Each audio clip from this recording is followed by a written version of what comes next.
Good evening. Hello, hello. Is there anybody out there? Would be nice. So far, not so. Hmm. Okay. Well, let's see here. I'm going to play with my thing. Okay. Yeah, we're working. Okay. All right. So, hey. All right. So, Susie, say hello, Suze. You gonna say hello, my Susie? Oh, my kitty. Such a nice kitty. Yeah, this is my Susie, who is not usually this nice at all. Hi. Hi, hi, hi.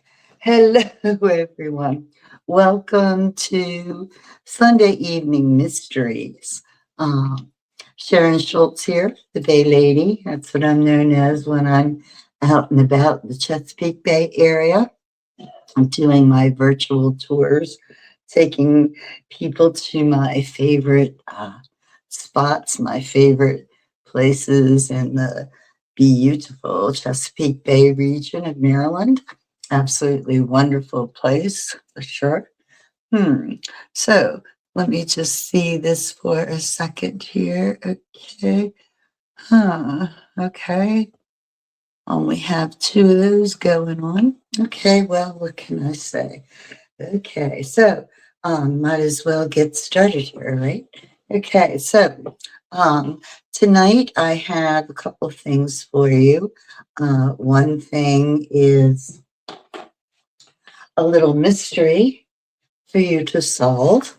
Everybody have their thinking caps on.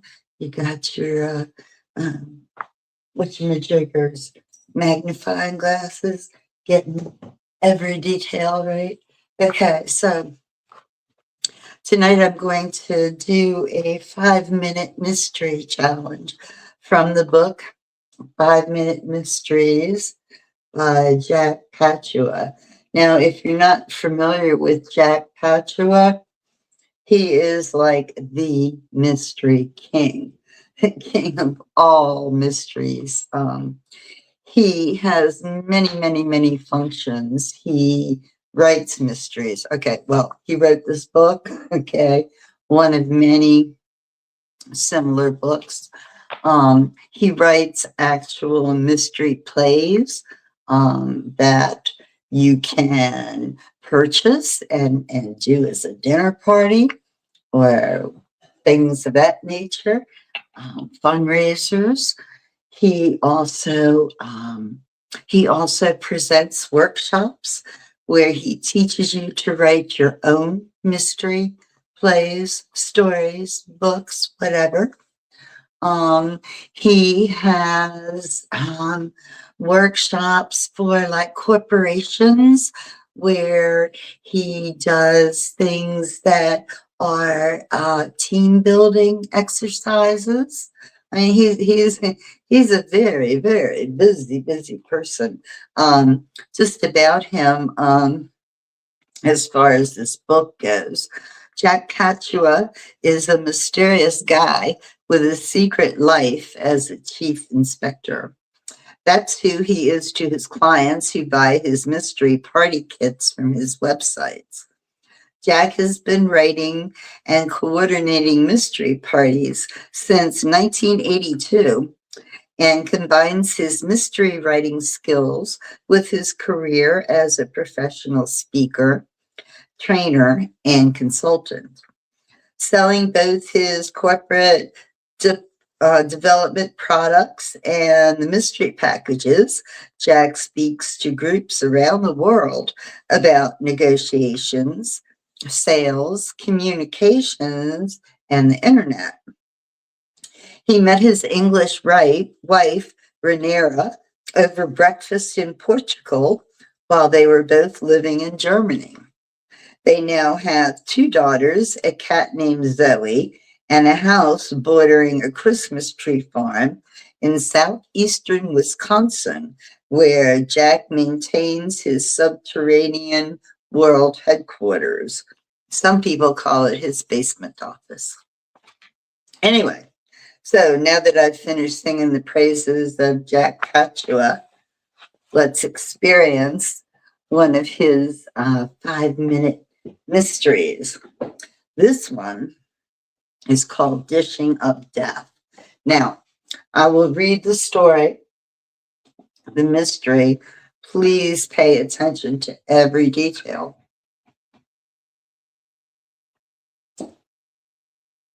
Because you never know what details are important and which aren't. So, at the end of the mystery, there'll be a question that will be asked on solving it. All right, dishing up death. Margaret Kent, English entrepreneur and businesswoman, made her fortune in cookware. Her American-born husband had died years before, long before Miss Kent's rise to prominence after inventing her miraculous line of pots and pans. Despite residing in the United States for more than 30 years, she retained her British citizenship and her English accent. Kent was found by paramedics laying on the floor of the study in her expensive home. She had been hit over the head with a heavy object and managed to press the button on her medic alert necklace before falling unconscious. When the ambulance arrived in the early afternoon, the front door was open. A box of fish and chips on a nearby table indicated she had just finished lunch. Brown paper and string were found near a pair of scissors on her desk.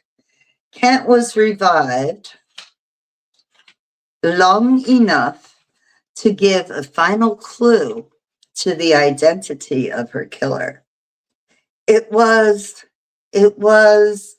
Laurie, she emphasized as death overcame her. Kent's only child, a daughter named Loretta, who had left home nearly 5 years before, lived in the same city. I detected little emotion as I questioned her. Mother was hard to live with.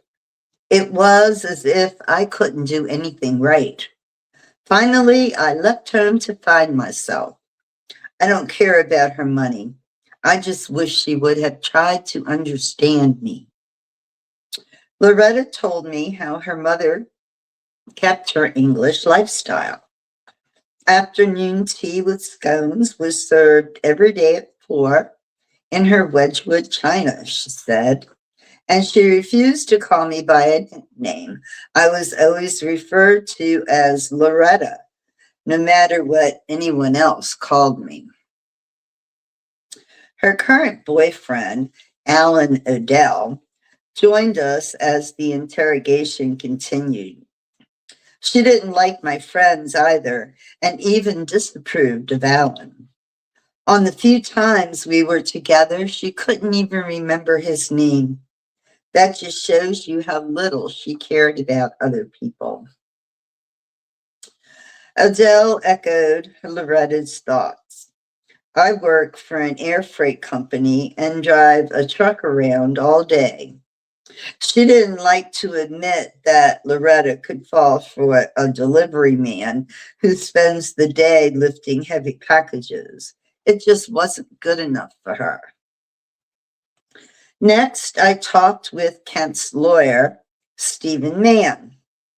He confirmed Loretta's suspicion that the bulk of the estate had been left to several charitable institutions. Margaret deliberated a long time before changing her will, admitted Mann, but she felt it was for the best. Loretta will get the house, but the money will go to charity. She really objected to her daughter's lifestyle. My law firm, of course, will serve as executor of the estate. and quite an interesting firm, too, as I discovered. Mann's law practice had received a lot of press recently because his clients had included several businessmen with questionable financial practices. Their failure to pay his exorbitant bills had, so the rumors went, left Mann's operation on the brink of bankruptcy. Margaret Kent remained a strong backer, refusing to believe Mann knew about the underhanded dealings. Staring out the window, I noticed a man in overalls working in the yard. When I approached him, he introduced himself as Lawrence Kramer, a part-time gardener who took care of Kent's shrubs, lawn, and flower beds. He apparently hadn't heard of her death and acted surprised when I told him about the murder. She didn't have many acquaintances, he related. I've worked for her for 10 years and hardly ever see any visitors. I would have been here this morning, but I felt sick. I called her to let her know I would be arriving late today. Watching Kramer, I could tell he was an experienced gardener. He was deft at digging a hole to plant a new evergreen that Kent had recently ordered. It'll be sort of like a memorial, he told me. Now that Mrs. Kent is dead, the tree will remind me of her. I'll think of her whenever I look at it. Having finished our initial investigation, we told everyone they could go home, but they must remain in the area. Stephen Mann drove away in his luxury sedan. Loretta got in her small sports car, blowing a kiss to Alan Odell, who departed in his delivery truck. Lawrence Kramer waited out front for a ride from an associate who was also employed as a gardener. Returning to the house, I noticed the decor. The hallway was decorated with a painting of Windsor Castle. Nearby was a portrait of Queen Elizabeth II and a whimsical sculpture of a double-decker bus. Margaret Kent's final words kept rolling over and over in my mind. Then it struck me like a bolt from the blue. I knew the meaning of the message. I could now identify the killer.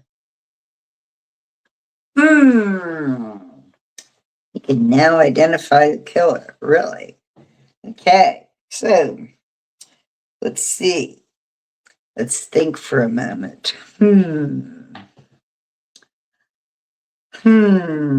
I have a thought. And it's only because of one clue that kind of struck me. Okay. Her last word said Lori. Right? Her last word was Lori. Lorrie. It was the very first thing I think that we were given. Let me go back to that just for a moment.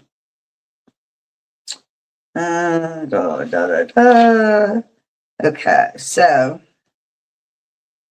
it said Kent was revived long enough to give a final clue to the identity of her killer. It was Lori. Lorrie. She emphasized as death overcame her. Kent's only child, a daughter named Loretta, who had left home nearly 5 years before, lived in the same city. Now, I also know that Lori is a nickname for Loretta. Okay. I know that because I have several relatives named Loretta, and we call them Lori, and we spell it like that, Lorrie. But it said several times that that the murder victim had kept her English lifestyle, right? Her daughter, Loretta, said her mother had kept her English lifestyle. They had afternoon tea with scones every day at 4 o'clock, yada, yada. Okay. So, where I'm going is that the word lorry in England refers to a car, a truck actually. A lorry is a truck. Okay. In England, when they say lorry, they mean truck. And who drives a truck here in this little tale of woe? Right? It would be Alan Odell. Mm-hmm. Yeah, the boyfriend of Loretta, right? Loretta's boyfriend drove a truck. Do you think? Maybe? Okay. That's my thinking. I'm thinking the boyfriend did it. Okay. So let's find out the solution. Let us get you that peach. The solution to the mystery. In this case, to the murder. Dishing up death. All right, here we go. Margaret Kent's ties to England made her house a bit of Britain on the North American continent. Both the pictures on the wall and her lifestyle reflected the history and the traditions of her homeland. Though she'd lived in the US for 30 years, she never lost her accent.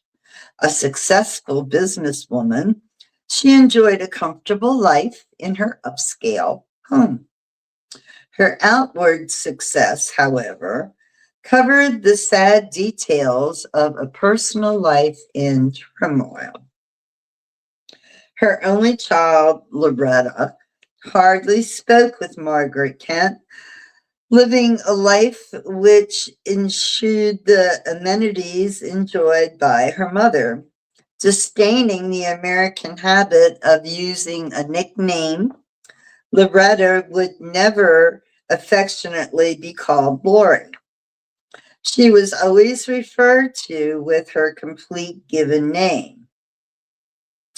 Kent thought so little of her daughter, she shunned Loretta's friends and even neglected to learn the name of her current boyfriend, Alan Odell. And Kent's choice of a lawyer, Stephen Mann, could only be considered questionable.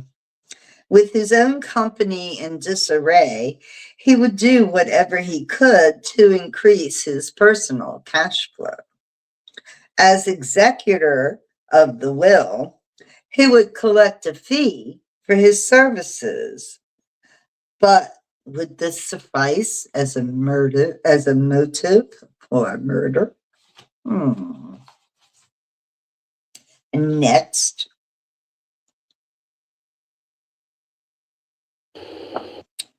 Lawrence Kramer, Kent's gardener for many years, seemed unshaken at the news of her death.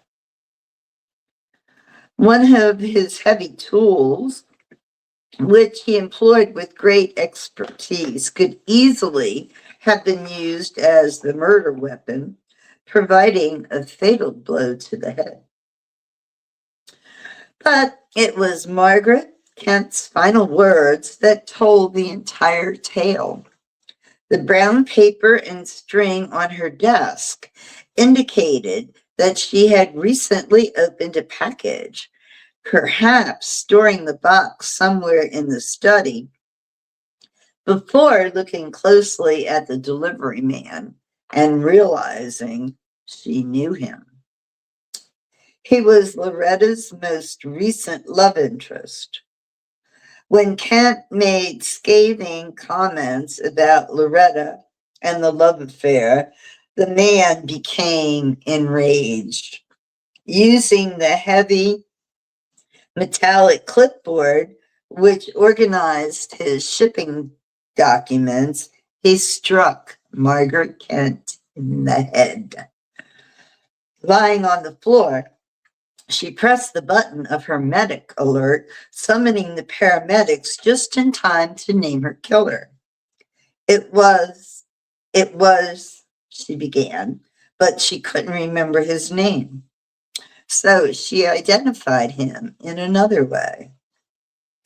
She slowly mentioned the type of vehicle he drove, a lorry, the English word for a truck. For, had she paid attention to Loretta and recalled his name, Margaret Kent's final words would have been, it was Alan Odell. Confident he'd gotten away with murder, we found Alan Odell at Loretta's apartment, still dressed in his delivery uniform. As he was taken into custody, he admitted the sequence of events, closing the case called Dishing Up Death. So, I hope you enjoyed that. Don't know how many of you guessed correctly. I did, and I'm actually surprised because I usually don't. But just that as soon as I heard that word lorry, my mind was made up before I heard anything else, which is not something you're supposed to do, really. So that's why I was kind of not sure that I had guessed correctly. The other thing that we have been doing here on Sunday Evening Mysteries is reading a book. In past times, I read one of Carolyn Keane's Nancy Drew novels. Nancy Drew is a old-time, big-time girl detective, and she's been around for many, many, many years.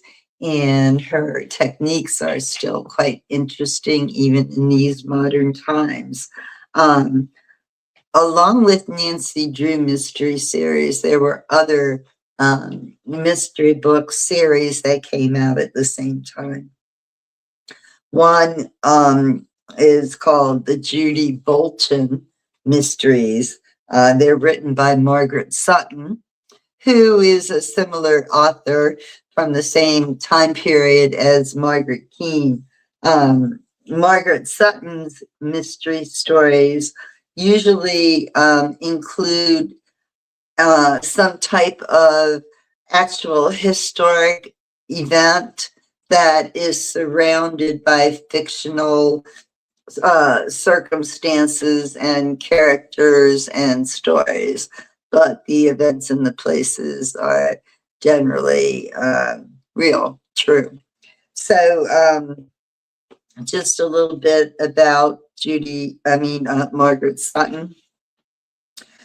She was born Rachel Irene Baby in Pennsylvania in 1903.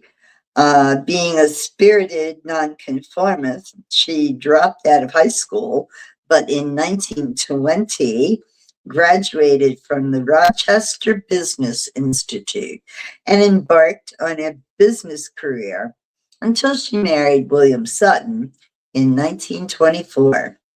Margaret was a pen name given to her by her publisher. Margaret Sutton wove many real events and places into the Judy Bolton series. Now about Judy, let's see.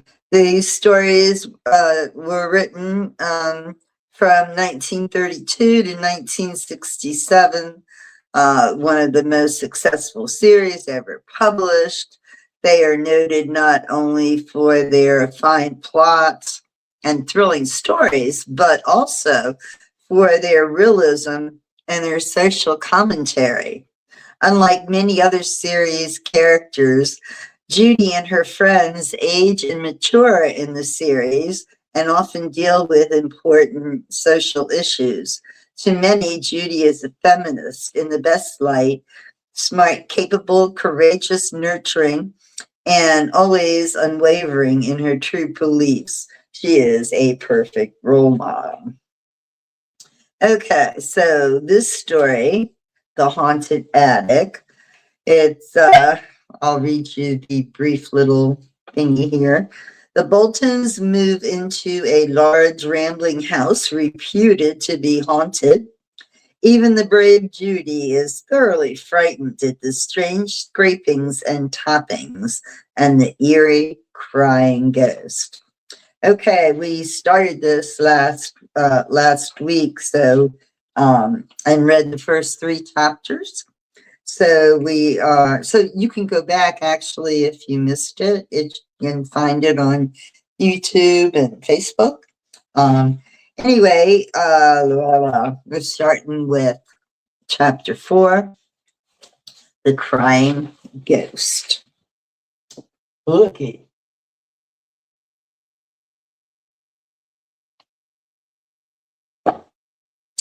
You ready?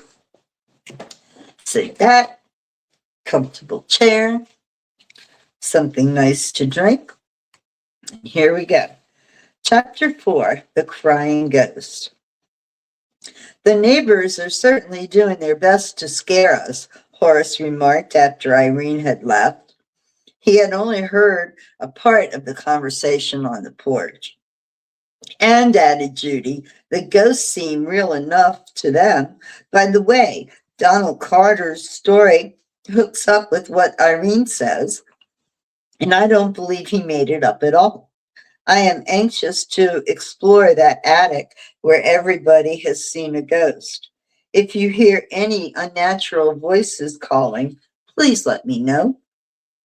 I will, Horace assured her as he started up the stairs. He was tired and meant to have a good night's rest, ghosts or no ghosts.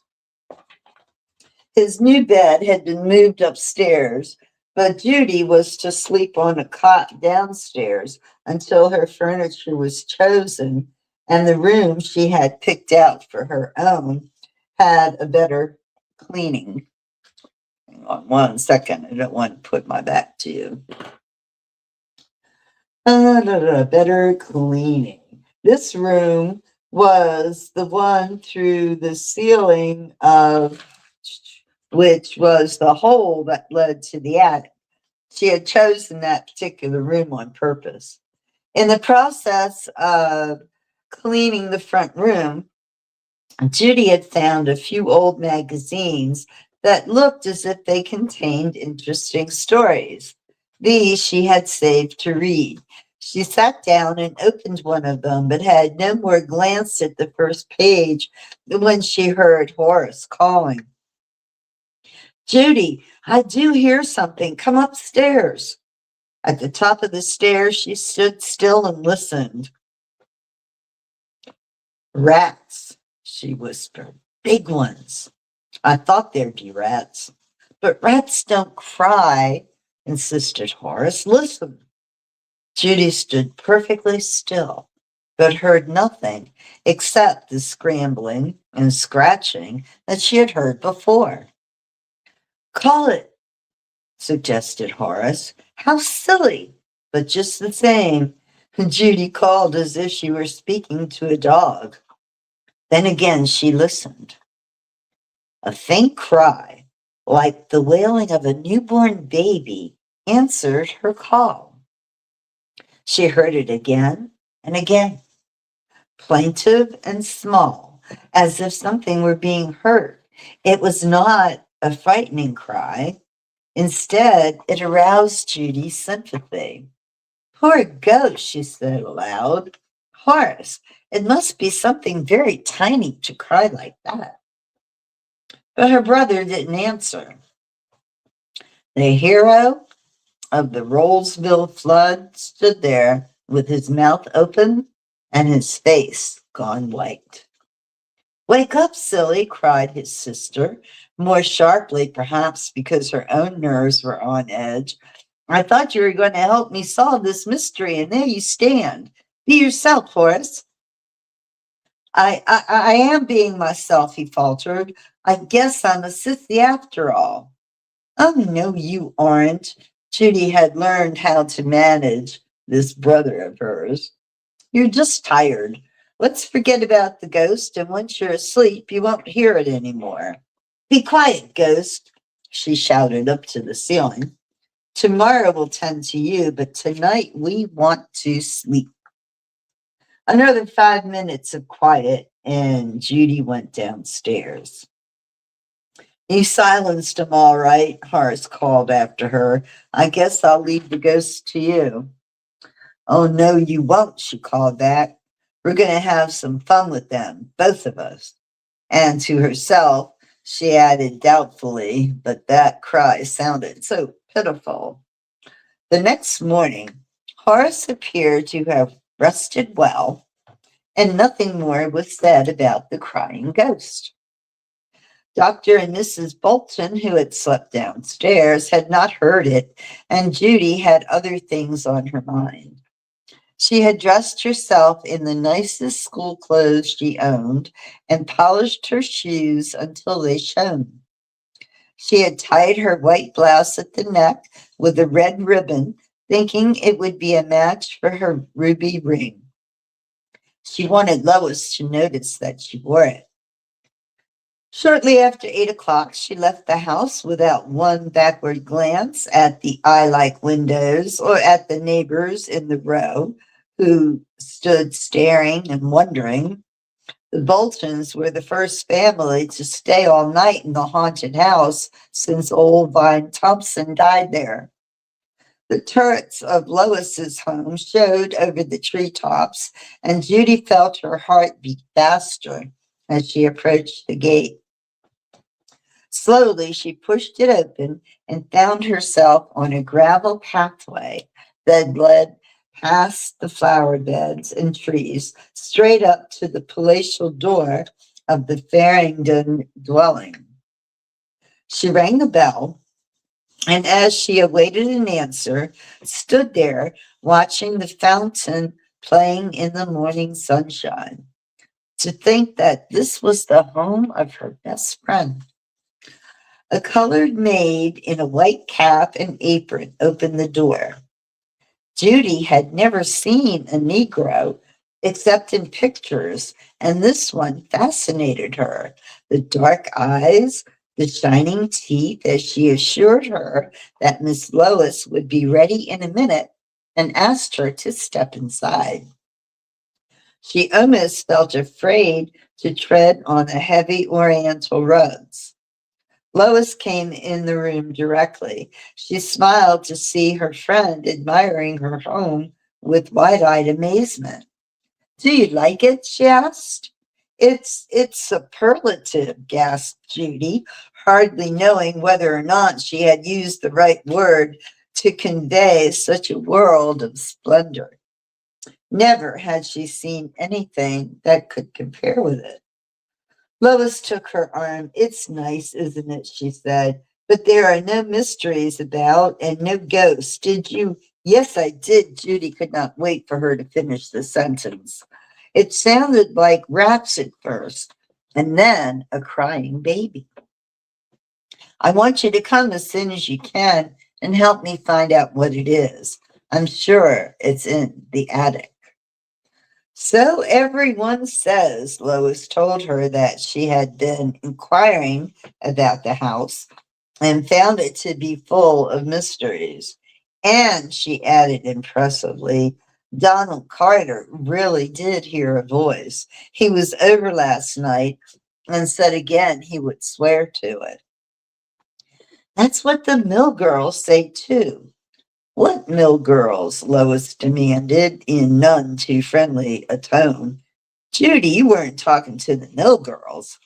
"Well, why not? They are our neighbors, you know. You see, the house is right on the dividing line between the nice section of Grove Street and the part they call Upper Grove Street, where the factory workers live.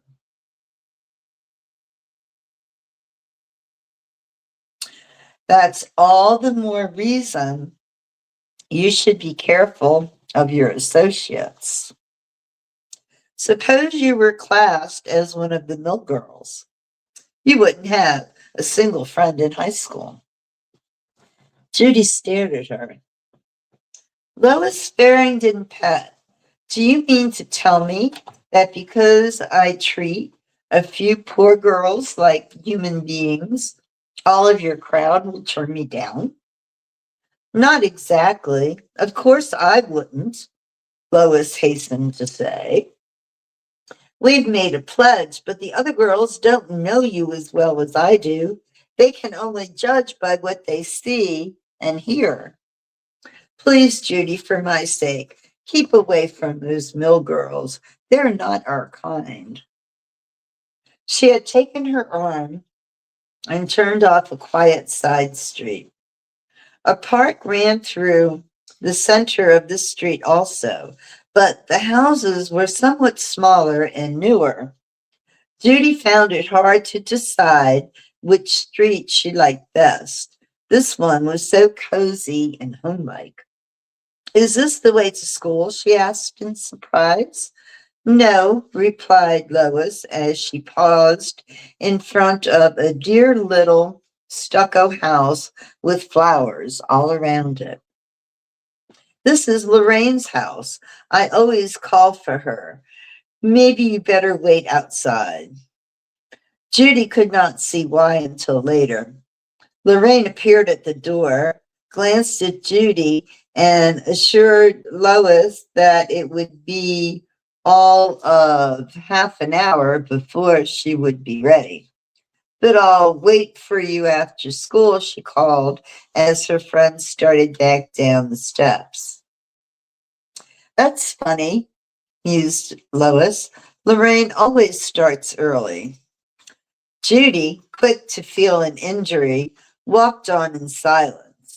Arthur had been right about Lorraine's determination not to be friendly, and Judy could see where trouble was in store for her. How, she asked herself, could Lois be her best friend and Lorraine's too? The one way out, of course, was for all three of them to be friends. The haunted house, the ghost party Judy was planning, and the possible discovery of stolen jewels were all means to this end. Chapter 5, The Mysterious White Thing. At the next turning, they came in sight of girls' high school, a big modern four-story brick building. They were early, and so Lois had time to show her friend around before she registered at the office.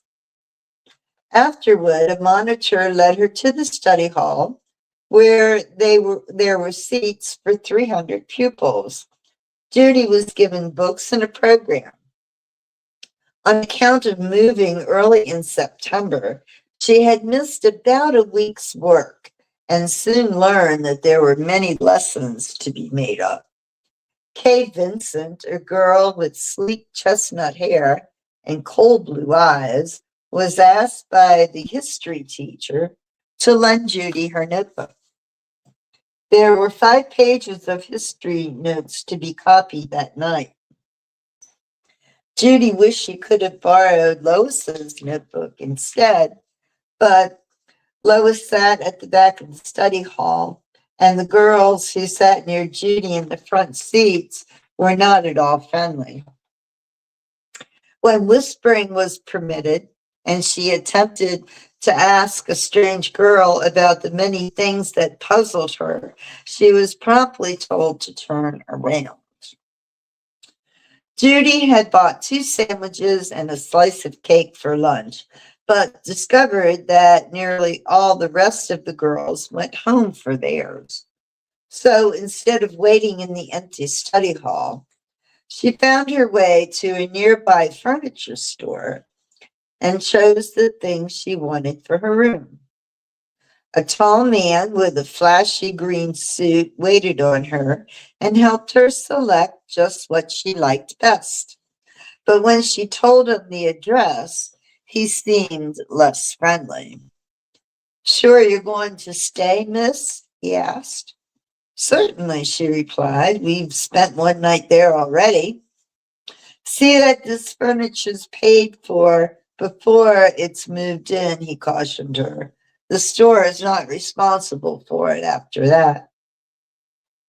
It will be paid for just as soon as it's delivered, she replied, and hurried out of the store. She had taken more time than she had intended. She entered the study hall about 2 minutes before the bell rang and hailed Lois. Do you want to help investigate this ghost business tonight? She whispered. Then we'll have something thrilling to tell the girls tomorrow morning. Come home with me after school. But I promised Lorraine. Then the bell for classes and more lessons, so different for the ones in which she had excelled back in Rollsville. Everyone had been friendly there. Here, all the girls eyed her critically. Judy had never seemed stupid before. Perhaps it was Kay Vinson's unkind staring at her that made her blunder so in her lessons. By the end of the day, Judy was on the verge of tears. If Lois had been waiting to walk home with her, Judy could have borne it better. Farringdon was a strange city, and they had come along so many side streets that Judy could not remember the way home. Perplexed and unhappy, she walked in an uncertain direction as groups of laughing girls passed without even so much as looking her way. Suddenly, a touch on her arm caused her to jump with surprise, and there stood beside her Peter Dobbs. Well, well, well, he exclaimed. If it isn't Judy Bolton, the headless horseman of Dry Brook Hollow. What's gone wrong now, young lady? I believe I see tears in those gray eyes. Judy laughed as she brushed the tears away. Not now, Peter. How does it happen that you always appear just when you're needed? Remember how you picked me up that day when I fell off Ginger and spilled my blackberries? I sure do. How's Blackberry named for the occasion? Oh, Blackberry's being a good cat and growing up sleek and fat like his mother. Sounds as if things were all honey and pie, Peter observed with a perplexed frown. You're living in Farringdon, I take it, and going to high school? Then why the tears? It's, Judy faltered. Oh, I don't know. High school isn't at all like it was in Rowellsville. My nerves are all upset. Your nerves? Peter laughed at that. The idea, Judy Bolton of all people to be talking about nerves. Why, I thought you weren't afraid of anything. I'm not afraid of anything, she declared, unless it's being unpopular. I do want people to like me. People do. Peter said it so seriously that Judy began to giggle. And all that time he was walking along toward home with her until at last she knew where she was. But, he insisted, I'm going to take you right to the door. That's where we live, she said, and pointed out the house proudly to her companion. Isn't it spooky looking? Peter stood staring at it for fully a minute before he answered. So that's where you live, is it? Why, I've heard all kinds of tales about that house, tales that would make your hair curl. Oops. Tales that would make your hair curl. Donald Carter stayed here one night with a bunch of boys. That was about 3 weeks ago. and he swears he heard old Vine Thompson's voice telling them to clear out. It was her voice, only more shrill and rasping. He says it didn't sound human. Well, laughed Judy, a ghost's voice wouldn't. She wasn't going to appear afraid before Peter Dobbs, of all people. And he continued, another fellow says he heard her calling out, "Good morning, stranger," as he was passing by the house. After she was dead, mind you. I've heard that story too, replied Judy, who refused to be sufficiently impressed. And if I heard her voice calling, "Good morning, stranger," I'd call back, "Stranger yourself," and ask what it wanted. Oh, yeah, I bet you would, scuffed Peter. I bet I would too, she retorted.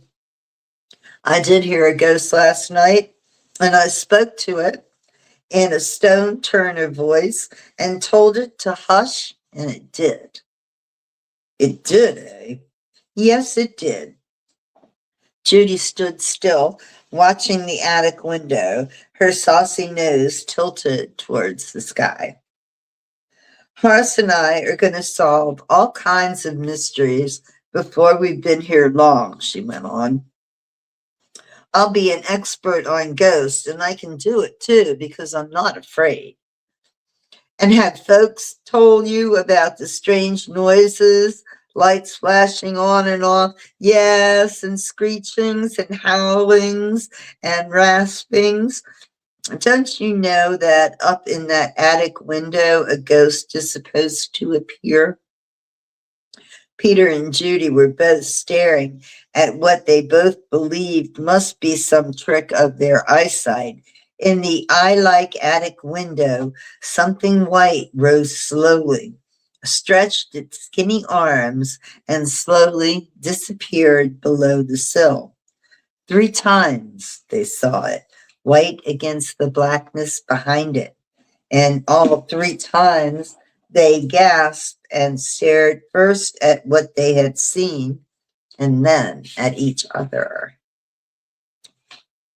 Chapter 6.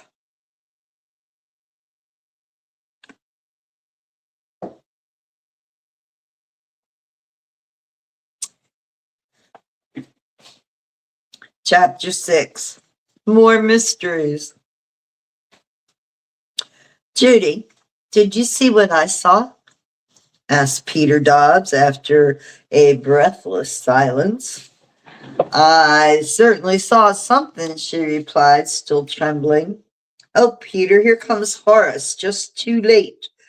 Won't he be astonished when we tell him? Horace was more than astonished. His face turned almost as white as the ghost's face as he listened to the weird tale that Judy and Peter had to tell. Anyone could see he was frightened, and plainly he was trying to laugh it off as he said, "Well, Peter, it looks as if we're in for a little excitement before we solve this mystery, but," and there was determination in his voice, "we are not going to be scared away, not just yet, at any rate." I should say not, agreed Judy. Not with a Halloween party in the air. The more excitement, the better. If there weren't any ghosts, there wouldn't be any mystery. And if we can prove that they are fakes, we can have bushels of fun showing them up. Quite an idea, laughed Peter. Your head seems to be full of ideas, and if you were the one who is getting up this party you speak of, I'm sure it will be jolly. Remember, I want an invitation. You'll get one, Judy assured him. You and your mother. My mother? Oh, your grandmother, I mean. I don't know why, but I always think of Mrs. Dobbs as your mother. Well, confessed Peter, she is all the mother I know anything about. Judy had always wondered about Peter's parents. This seemed to be a good opportunity to question him on the subject. Did your mother, did your real mother die when you were a baby? She asked. I don't know. Why? Well, just because I wondered. You're not adopted, are you? Look here, Judy, Peter answered sharply. This question of parents is well rather delicate. I tell you, I don't know anything about my mother. I don't know whether Mrs. Dobbs is my grandmother or not, although people do say I look like her. We have the same light blue eyes and blunt noses, and her hair used to be blonde before it got so white. I've tried to get her to talk about it, but she just looks hurt and says nothing. I mentioned the matter once to Granddad, and he got mad. Aren't you getting good care? He demanded. That you must be looking for better folks than we are. I was quite a youngster then, but I've never dared ask about my parents since. So you see, Judy, he added more gently, we all have our troubles. Yes, she agreed. And as Dad once told me, we must grin and bear them. But some things, but sometimes it is dreadfully hard to grin. She told Horace just how hard it had been that day in school. Everybody's so cold and distant and so proper. I don't believe those girls have any feelings. Horace made a good listener and helped solve the problem of school supplies by buying them himself. He walked partway home with Peter Dobbs and bought them at a stationery store. That boy does seem worried, Horace remarked to his sister when they had returned. I wish we could do something to help him find out who his folks are. A boy has a right to know. Yes, she agreed. And Mr. and Mrs. Dobbs are so lovely. I can't understand their actions towards Peter at all. If he is an adopted boy, I should think he would call them mother and father. And if they really are his grandparents, I certainly can't see why he shouldn't know it. Horace, do you suppose Dad would know anything about it? He might. The Dobbs family have lived in Rollsville as far back as I can remember. Anyway, I think I'll ask Mrs. Dobbs herself, Judy decided. I know she's fond of me, and maybe I can think of some clever way to put the question.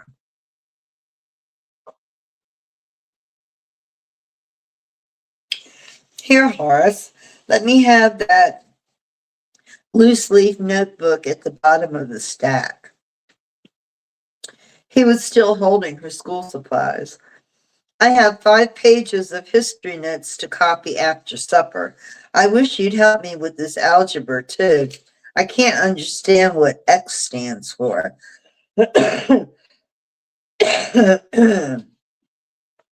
All sorts of problems to solve, aren't there? He laughed.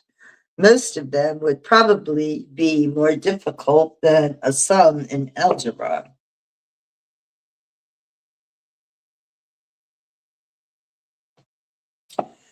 Judy had not expected her furniture to be delivered until the following day, but when they reached the house, she was delighted to find the men already moving it into her room. They seemed worried for fear we wouldn't pay for it, her mother said. So I had to give them cash right away. They wouldn't even accept a check. Judy, didn't you tell them who you were? Certainly, Mother. They acted worried about the money this noon, too. Seemed to think the furniture might vanish overnight. Did I spend too much? Mrs. Bolton assured her that she was a splendid shopper and offered to help arrange the curtains and rugs in her bedroom before dinner. Judy had remembered to buy a lavender cushion to match her curtains and spread. This was for Blackberry's daytime naps. She had bought a desk which was placed beside the window for her studying, and best of all, a drawer with a secret drawer. The drawer, locked under a panel, and when closed, appeared to be only a strip of decorative molding. Judy tried her new chair, and it felt so soft and comfortable that she sat there for a while, looking out of the window. Something was moving behind the hedge. In another moment, Judy was laughing at herself for being so nervous. It was only the man Irene had told them about, and he had just finished trimming the hedge. She saw him sweep the cut leaves into a neat pile at the curb.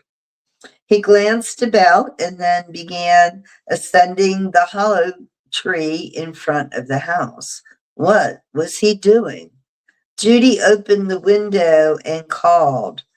"Prune the tree, miss," he called back, but she noticed that he had neither an axe nor a saw.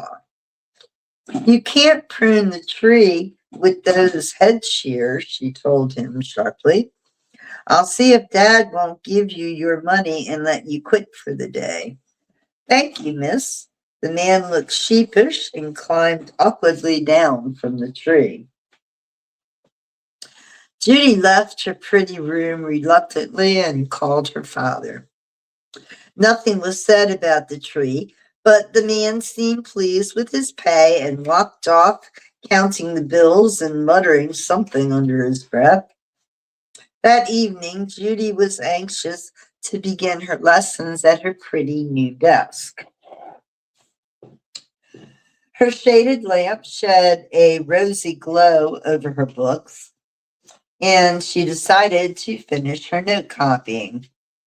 She produced Kay Vincent's neatly written work and proceeded to duplicate it as near as she was able, although her handwriting had a characteristic slant that prevented it from looking as neat as Kay's precise penmanship. She had completed the first 3 pages, and her pen scratched away on the 4th page louder and louder. What a scratchy pen, she thought. It was disconcerting when she was trying her best to hurry. She stopped writing for a minute, but she could still hear the scratching sound. "It wasn't my pen," she said in alarm. "It's the noise in the attic again." She stood up and listened. She could hear the same plaintive cry she'd heard the night before. It sounded less like a baby this time. Maybe it was only a bat. Judy had heard of bats squeaking, and that dismal attic would be an ideal place for a bat to live.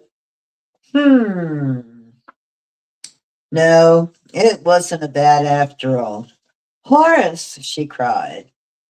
"Horace, is there a ladder anywhere around?" "No? Then come up here and bring some boxes. I'm going to climb up and find out what's in the attic." In a minute more, her brother had arrived, his arms stacked with packing boxes. There had been plenty of them left over from moving. "Pile them up," directed Judy, "and I'll climb up, or you can if you'd rather." "No, no," he stammered. That is, I will if you want me to." "Never mind. You'll have to hold the boxes. Now, don't get scared and let me fall. I may have to do some pushing before that cover swings off the opening." "I suppose you do push it to open it?" "I suppose so," he answered. "Here, can you climb up all right?" Judy was already climbing and stood, not very securely, on top of the wobbly pile.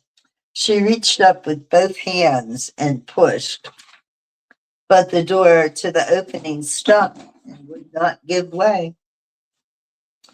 Horace helped with the broom handle, and after 5 minutes of pushing and banging, the queer little door in the ceiling creaked and opened. The flat cover fell back with a loud bang, and at the same time, Judy saw a flash of something white. She gave a startled cry, lost her balance, and, boxes and all, crashed in a heap on the floor. Why didn't you hold it? She screamed at her brother. I tried to, but I couldn't steady it very well when I had the broom. Judy, are you hurt? He inquired anxiously as he helped her to her feet. Her knee was bleeding, and he wrapped his clean handkerchief around it. But she had received an ugly cut, and the handkerchief was soon stained red. My cat, Susie, is knocking things off the shelf.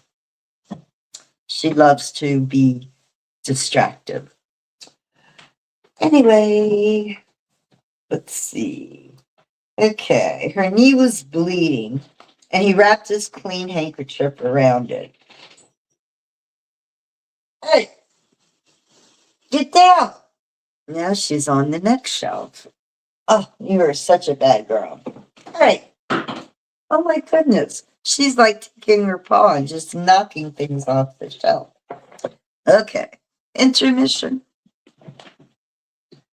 You cat. Here, time for you to leave. Come on, out, out, out. Out. Out, out, out. There you go. Okay. There we go. And back to our story. Where was I? Okay. She had received an ugly cut, and the handkerchief was soon stained red. Better let Dad take care of it, Horace suggested. Accordingly, they went together down to their father's office, where he was busily arranging his medical equipment. He had just assembled a white operating table to be used for all minor operations and for dressing severe wounds. Judy mounted the table and held her bruised knee for her father to see. Your first patient in Farrington, she teased him. Well, I need an anesthetic.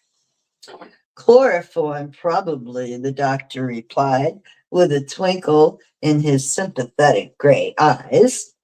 They were like his daughters, and he understood this vivacious, auburn-haired girl better than she understood herself.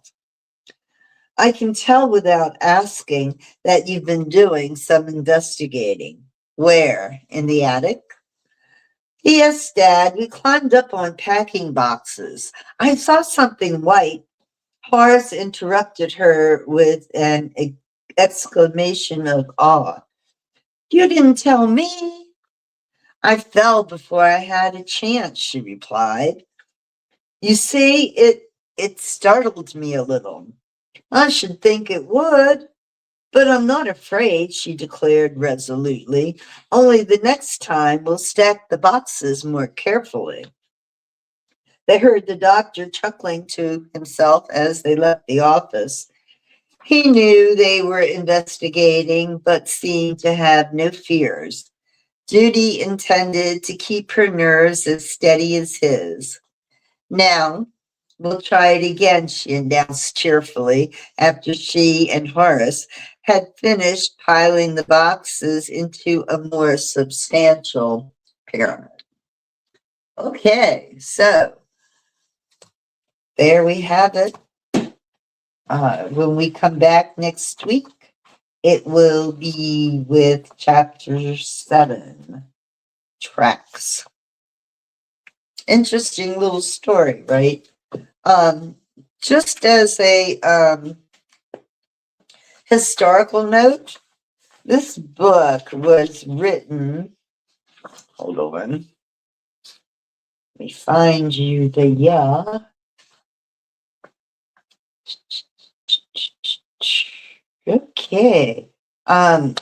This particular book looks like it was written in 1932. 1932. So some of the terminology reflects the culture of that time, which is not necessarily the culture of this time.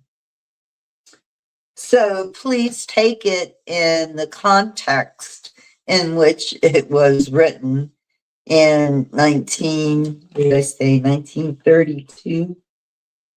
Okay, that's almost 100 years ago, right? Imagine reading a mystery book from 100 years ago, a classic mystery book. Well, that is all I have for this evening. I hope you enjoyed our Jack Pachua's little 5-minute mystery exercise, and then another 3 chapters from The Haunted Attic, a Judy Bolton mystery by Margaret Sutton. If you wish to go back and read listen to the first 3 chapters of The Haunted Attic, you'll find it on my YouTube channel and on my Facebook page. You can find me as Sharon Schultz, the Bay Lady. On my social media pages, you'll also find links to other virtual tour platforms that carry links to my tours, so you won't miss anything. Also on my pages, you will find a link to a platform called Buy Me a Coffee. That is where you can support my tours, and it would be greatly appreciated if you did so. Anyway, I want to say good evening, and I will see you next time, next week. Bye.